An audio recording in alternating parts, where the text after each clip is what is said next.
Hi, Joe Alton, MD here, also known as Dr. Bones of the survival medicine website doomandbloom.net, co-author of the 2022 Book Excellence Award winner in medicine, the 4th edition of the Survival Medicine Handbook, plus designer of quality medical kits at store.doomandbloom.net. School's out, and a great way to teach your family survival basics is by taking them camping.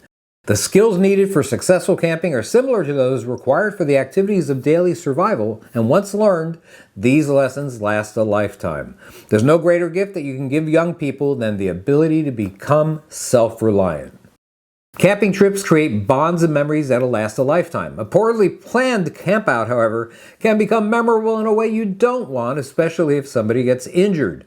Luckily, a few preparations and an evaluation of your party's limitations will help you enjoy a terrific outing with the people you care about, and maybe even impart some skills that would serve them well in dark times. You should start small. If you haven't been camping much, don't start by attempting to hike the entire Appalachian Trail. Begin by taking day trips to local parks or maybe to a nearby lake. Set up your tent, start a campfire, see how it goes when you don't have to stay in the woods overnight. Once you have that under your belt, then you can start planning your overnight outings. Whatever type of camping you do, always assess the capabilities and general health of the people in your party. Children and elderly family members are going to determine the limits of your activities. The more ambitious you are, the more likely the kids and olders won't be able to handle it. Disappointment and injuries will be the end result.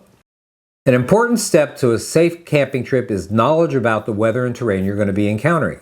Talk with park rangers, consult guidebooks, and check out online sources. Some specific issues you'll want to know about include temperature ranges, rain or snowfall, trail difficulties, campsite facilities, availability of clean water, plant issues like poison ivy, insect issues like mosquitoes or territorial bees and wasps, wild animal issues, think bears, and how to get help in an emergency. A very common error campers and even survivalists make is not bringing the right clothing and equipment. If you haven't dressed for the environment you'll be camping in, you have made it your enemy, and believe me, it is a formidable one. Although spring and fall are the most variable with regards to temperature and weather, you could encounter storms really in any season. Always take enough clothing to allow layering to deal with the unpredictability of the season. In cold weather, you'll want your family clothed in tightly woven, water-repellent material for protection against the wind. Wool holds body heat better than cotton does. Some synthetic materials work well also, such as Gore-Tex. Add or remove layers as needed. Conditions in high elevations lead to wind chill factors that could cause hypothermia. If the temperature is 50 degrees but the wind chill factor is 30 degrees, you lose heat from your body as if it were below freezing. Be aware that temperatures at night may be surprisingly cold even in hot areas like the desert. If you're at the seashore or lakefront in summer, your main problem will be heat exhaustion and maybe burns. Have your family members wear sunscreen as well as hats and light cotton fabrics. Plan strenuous outings for the mornings when it's cooler. In any type of weather, keep everyone well hydrated. Allow a pint of fluids an hour for strenuous activities.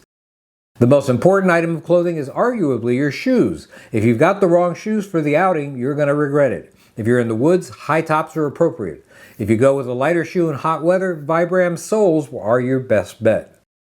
Choosing the right clothing isn't just for weather protection. Have the kids wear bright colors and you'll have an easier time keeping track of their whereabouts. Long sleeves and pants offer added protection against insect bites that can transmit disease, such as Lyme disease caused by ticks. A real estate's motto is location, location, location. And it's also true when it comes to camping. Scout prospective campsites by looking for broken glass and other garbage that can pose a hazard. Sadly, you can't always depend on other campers to pick up after themselves.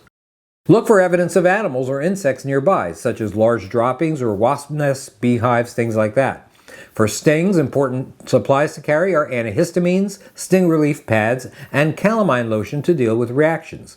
Ask your doctor for a prescription EpiPen. That's a good idea also, as they're effective for severe reactions to toxins from, say, insect bites, bee stings, things like that. Citronella or lemon eucalyptus products are helpful to repel insects. Put it on clothing instead of skin whenever possible. Repellents containing DEET can also be used on skin, but not on children less than 2 years of age. Don't forget to inspect everyone, including pets, daily for ticks or the bullseye pattern rash you might see in Lyme disease. I mean it when I say daily. If you remove the tick in the first 24 hours, you will very rarely contract the disease.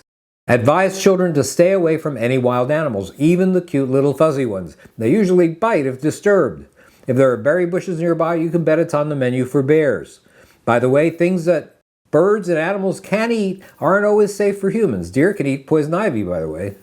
Speaking of which, learn to identify the plants in your environment that should be avoided. This especially includes poison ivy, oak, and sumac. Show your kids pictures of the plants so that they can steer clear of them. The old adage is, leaves of 3, let it be. Fell's naphtha soap is especially effective in removing toxic resin from skin and clothes if you suspect exposure. Build your fire in established fire pits and away from dry brush if you can. In drought conditions, consider using a portable stove instead. Children are fascinated by fire, so watch them closely or you're going to be dealing with burn injuries. Food, especially cooked food, should be hung in trees in such a way that animals can't access it. Animals are drawn to food odors, so use resealable plastic containers. If you camp near a water source, realize that even the clearest mountain stream may harbor parasites that cause diarrheal disease and dehydration. Water sterilization is basic to any outdoor outing.